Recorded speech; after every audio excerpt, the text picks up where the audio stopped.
بسم اللہ الرحمن الرحیم۔ السلام علیکم۔ آپ دیکھ رہے ہیں ڈی ڈی پی انالیٹیکا۔ ایک وقت تھا کہ شاہ فیصل حکمران تھے سعودی عربیہ میں، اور اس کے بعد بھی جو لیڈرز آتے رہے، شریف فیملی کا سعودی عربیہ میں کافی اثر رسوخ تھا، اور یہی وجہ تھی کہ انہوں نے جنرل مشرف کے ٹیک اوور کرنے کے بعد شریف فیملی کو دعوت دی کہ آپ سعودی عربیہ آ جائیں، اور پھر وہاں پہ رکھا کئی سال۔ لیکن بعد میں پھر سعودی حکومت کے ساتھ ان کے تعلقات ٹھیک نہ رہے، کیونکہ کچھ تو وعدہ خلافیاں کیں شریف فیملی نے، کچھ اس کے ساتھ ساتھ انہوں نے آپ کہہ لیجئے کہ کرپٹ پریکٹسز بھی تھیں بزنس میں۔ نتیجہ یہ کہ وہاں پہ وہ اثر رسوخ پھر نہیں رہا۔ اور پھر بعد میں آپ کو یاد ہوگا کہ یمن کے معاملے میں جب پرائم منسٹر یہاں پہ نواز شریف تھے اور شہزادہ محمد بن سلمان حکومت کر رہے تھے، یہ آ چکے ہوئے تھے کنگ سلمان کے دور میں، تو اس وقت یہ سوچتے ہوئے ان کو چونکہ ایک کانفیڈنس تھا، یہ سوچتے ہوئے کہ نواز شریف تو اس معاملے میں انکار نہیں کریں گے، اور انہوں نے فوج کا مطالبہ کیا کہ وہاں پہ یمن میں جنگ لڑنے کے لیے پاکستانی آرمی دی جائے۔ لیکن جنرل راحیل شریف اس راستے میں رکاوٹ بنے، کیونکہ ان کا یہ خیال تھا کہ وار آن ٹیرر کے سلسلے میں ہم پہلے ہی بڑے مصروف ہیں، اور پھر ویسے بھی ہم سعودی عربیہ کا اپنا دفاع تو کر سکتے ہیں، لیکن سعودی عربیہ کے لیے جا کے کسی اور ملک میں جنگ نہیں لڑ سکتے، خاص طور پہ جب کہ وہ بھی ایک اسلامی ملک ہو۔ لہذا میاں صاحب تو ان سے وعدہ کر آئے، لیکن بعد میں پھر وہ وعدہ خلافی ہوئی، اس طرح کے پارلیمنٹ کے ذریعے ہم نے انکار کیا۔ اس چیز کی وجہ سے شریف فیملی کے مزید بھی جو تھوڑا بہت ان سے کچھ تھے تعلقات، وہ خرابی کی طرف چلے گئے۔ ہمیں یاد ہے کہ کافی ساری ان دنوں آپس میں جو ہمارا تعلق، جو ایک رابطہ تھا، اس میں رکاوٹیں آئیں۔ لیکن بعد میں پھر عمران خان حکومت میں آ گئے۔ سعودی عربیہ میں جو پہلا دورہ انہوں نے کیا، عمران خان خاصے وہاں پہ ان کو ویلکم کیا گیا، اور ایک بڑے اچھے طریقے سے ویلکم کیا گیا۔ لگتا یوں تھا کہ یہ تعلق آگے بہت اچھی طرح بڑھے گا۔ اس زمانے میں نئے نئے تھے عمران خان، سعودی عربیہ سے مدد مانگی، انہوں نے مدد بھی دے دی۔ یوں کہنا چاہیے کہ مدد لینا ہماری مجبوری تھی کہ ہم نے ان سے $3 بلین لیا، اور پھر تیل کا بھی ہم نے کہا کہ ہمیں ڈیفرڈ پیمنٹ پہ تیل دیا جائے۔ لیکن یہ ساری چیزیں حقیقتاً آپ کی جو اپنی نیشنل سیلف رسپیکٹ ہے، اس کو ڈیمیج کر دیتی ہیں۔ دوسرے ملک آپ کو ٹیکن فار گرانٹیڈ سمجھتے ہیں، وہ سمجھتے ہیں کہ بھئی ان کو یہ ہمارے رحم و کرم پہ ہیں، پیسہ ان کو دیا ہے، پھر کیسے نہیں ہماری بات مانیں گے، پیسہ واپس لے لیں تو یہ پھنس جائیں گے۔ سو نتیجہ یہ ہے کہ وہ آپ کی وہ عزت نہیں رہتی، وہ مقام نہیں رہتا جو آپ کو حاصل ہونا چاہیے ایک نیوکلیر پاور کے ناطے۔ اب وہاں سے جب عمران خان واپس آئے تو بڑے اچھے موڈ میں، بہت اچھے تعلقات تھے، لیکن پھر تعلقات میں ایک رکاوٹ آنی شروع ہوئی، یا یوں کہہ لیجئے کہ ایک غلط موڑ آ گیا جس سے کہ ہم تعلقات میں خرابی پیدا ہونا شروع ہوئی۔ عمران خان کا پہلا دورہ تھا امریکہ کا، جب وہ یونائیٹڈ نیشن میں گئے تقریر کی، تو وہاں انہوں نے بھرپور طریقے سے اسلام فوبیا کا ایک مسئلہ اٹھایا اور اقوام عالم کو جگانے کی کوشش کی، اور پھر ناموس رسالت پہ بات کی کہ وہ ہم برداشت نہیں کر سکتے کہ کوئی ملک اس طرح ناموس رسالت کے اوپر کوئی غلط بات کرے۔ حرمت رسول ہم ہر حالت میں مینٹین کرنا چاہیں گے۔ وہاں پہ جو انہوں نے تقریر کی، اس میں جو مین اسپیکٹ تھا وہ یہی تھا کہ اسلامی ممالک کی حقیقتاً انہوں نے بھرپور ترجمانی کی۔ عمران خان ایک صاف دل آدمی تھے، جا کے یہ کام کیا، لیکن وہ یہ شاید بھول گئے کہ سعودی عربیہ میں اب اسلام کی قدر و قیمت جو ہے وہ بڑی کم رہ گئی ہے، وہاں وہ باتیں نہیں رہیں۔ چنانچہ آپ نے دیکھا کہ واپسی پہ وہی جہاز جو کہ عمران خان کو دیا گیا، سعودی حکومت نے دیا کہ جی آپ کمرشل فلائٹ سے نہ جائیں، یہ جہاز ہم آپ کو دے رہے ہیں، وہ فلائٹ کریں، وہ ان سے واپس لے لیے اور واپسی پہ عمران خان کو کمرشل فلائٹ پہ واپس آنا پڑا۔ یہ وہ بڑی ایک آپ کہہ لیجیے باریک سی چیز تھی جو اس وقت سمجھنی چاہیے تھی، لیکن ہم خوش فہمی میں کہ سعودی عربیہ ایک اسلامی ملک ہے اور اسلامی لیڈر ہے اسلامی مالک کا، لیکن وہاں پہ چیزیں محمد بن سلمان کے آتے ہوئے بدل گئیں۔ آپ نے دیکھا کہ OIC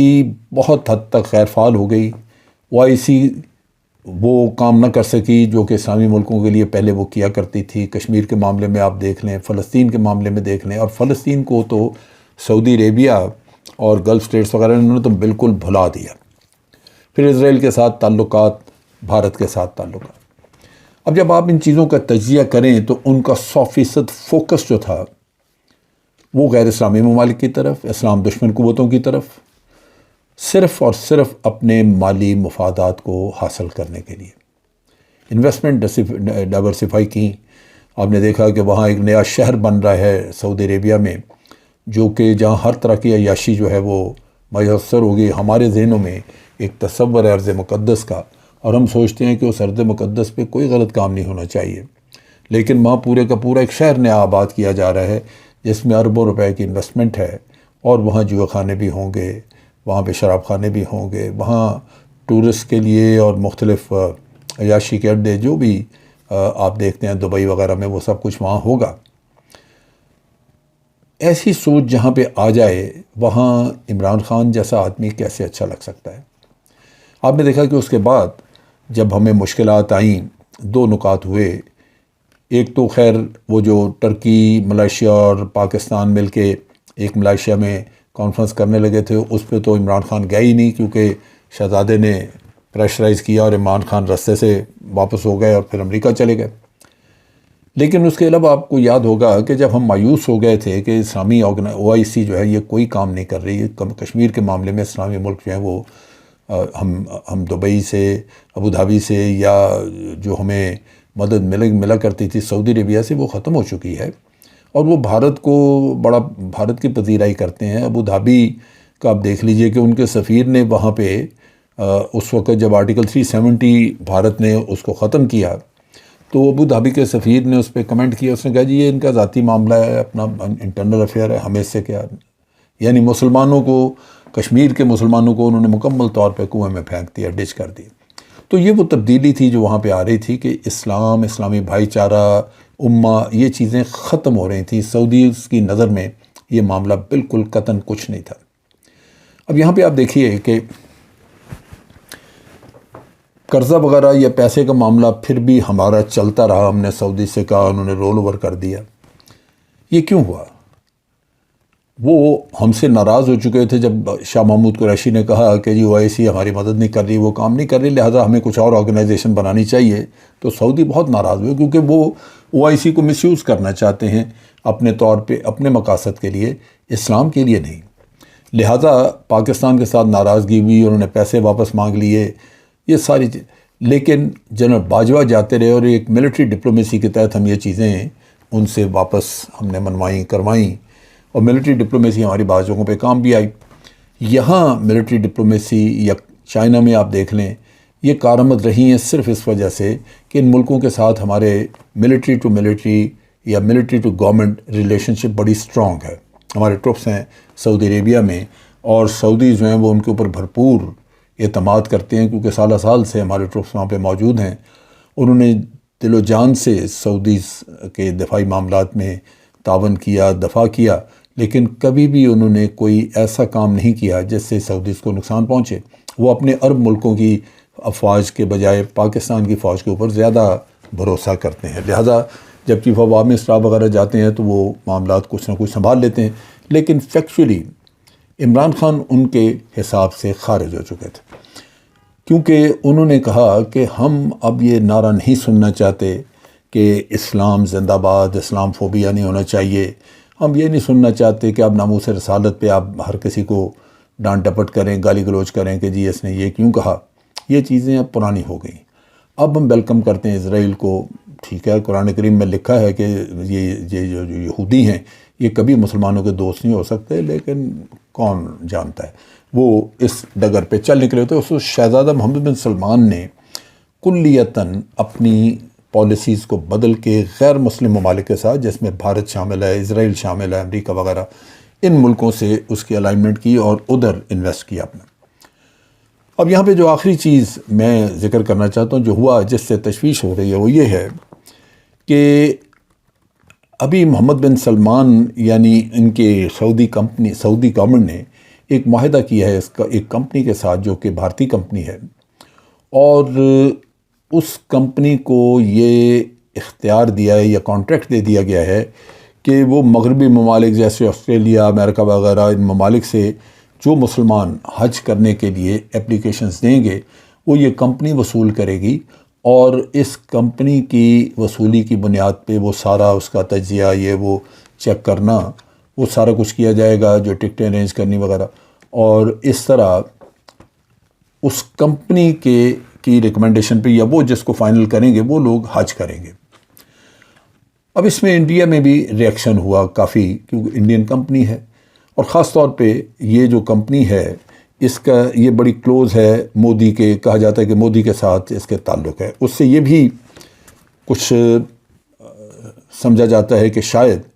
بھارتی ایمبیسی نے وہاں پہ کچھ رول پلے کیا ہو اور مودی کی طرف سے ریکمنڈیشن دی ہو یا شہزادہ کو کہا ہو، کیونکہ شہزادہ جو ہے وہ ان معاملات میں کافی حد تک غیر اسلامی فورسز کے زیر اثر ہے۔ اب یہ آسٹریلیا، یورپ،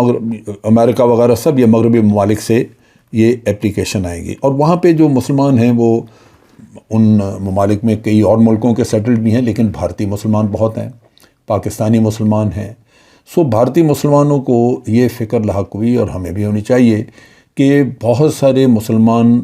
مرد عورت اور فیملیز کا جو ڈیٹا ہے وہ ایک ایسی فرم کے پاس چلے جائے گا جو کہ بیسیکلی بھارتی ہے۔ وہ کس کام کے لیے استعمال کرتے ہیں بعد میں یہ اللہ بہتر جانتا ہے، لیکن آپ کو پتہ ہے کہ بھارت کے اندر ان معاملات میں بہت کچھ ہوتا ہے اور ہو بھی سکتا ہے۔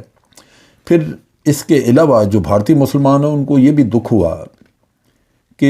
یہ جتنا پیسہ وہ خود دیں گے ان اپلیکیشنز کو پروسیس کرنے کے لیے، جتنے بھی مسلمان دیں گے یہ حج عمرے کے لیے، وہ پیسہ سارا اس کمپنی کے پاس آئے گا اور پھر انہی مسلمانوں کے خلاف استعمال ہوگا۔ ان کا شکوہ یہ ہے کہ کیا محمد بن سلمان یا سعودی عربیہ کو یہ سوچنا نہیں چاہیے تھا کہ بھارت میں مسلمانوں کے ساتھ کیا ہو رہا ہے، کشمیر میں کیا ہو رہا ہے، اور آج حرمت رسول کے نام پہ مسلمانوں کی جائیدادیں مسلمان احتجاج کرتے ہیں، ان کے مکان گرائے جا رہے ہیں، ان کے اوپر گولیاں چلائی جا رہی ہیں، مسلمانوں کو مارا جا رہا ہے۔ مسلمان ممالک کی حمیت، غیرت وہ کہاں گئی؟ وہ اسلامی جذبہ وہ کدھر گیا؟ سو یہ وہ چیز ہے جو کہ مفقود ہو چکی ہے، اور محمد بن سلمان رتھلیسلی ایک آپ کہہ لیجئے کہ ایک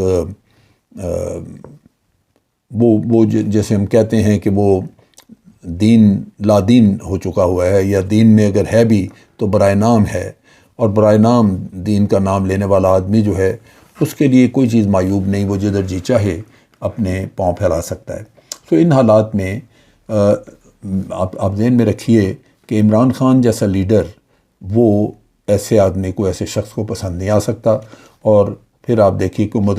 مسلموں کے لیے بھی یہ ایسے لیڈر جو ہیں وہ کوئی مفید کام نہیں کر سکتے، اور ہو بھی نہیں رہا کوئی کام جب سے یہ لیڈرشپ آئی ہے۔ تو ہمیں، میرا خیال ہے کہ اس معاملے میں تیار رہنا چاہیے، کیونکہ یہ آج کی حکومت جو ہے وہ ہو سکتا ہے کہ ان محمد بن سلمان وغیرہ کے زیادہ قریب ہو، اور وہ مناسب سمجھیں کہ اس وقت وہ کام جو اس زمانے میں نہیں ہو سکے وہ کروائیں، اور اس میں خاص طور پہ اسرائیل کی ریکگنیشن کا ہے۔ اگر سعودی عربیہ نے ریکگنیشن اس پیریڈ میں کی تو وہ لازماً چاہے گا کہ پاکستان بھی ساتھ ہی کرے، تاکہ وہ اکیلا نہ اس کھیل میں ہو۔ تو اس معاملے میں پاکستان کے عوام کیا رائے رکھتے ہیں، میرا خیال ہے وہ ہم سب کو پتہ ہے، لیکن پھر بھی حکومتیں داؤ لگاتی ہیں اپنے مفادات کے لیے، اور یہ چیزیں بعد میں ملک کے اپنے اگر آپ بعد میں دیکھیں لمبے وقت کے لیے پالیسیز کے ایفیکٹ دیکھیں تو نظر آتا ہے کہ یہ ہمارے ملک کے مفاد میں چیزیں نہیں ہیں اور نہ ہوں گی بعد میں۔ بہر صورت یہ صورتحال آج ہے کہ آج کی لیڈرشپ سے توقع کی جا سکتی ہے کہ وہ ملک کے مفادات کے معاملے میں اتنی احتیاط نہ کریں جتنی کہ پچھلے دور میں ہو رہی تھی۔ آج کے لیے اتنا ہی۔ افواج پاکستان زندہ باد، پاکستان پائندہ باد۔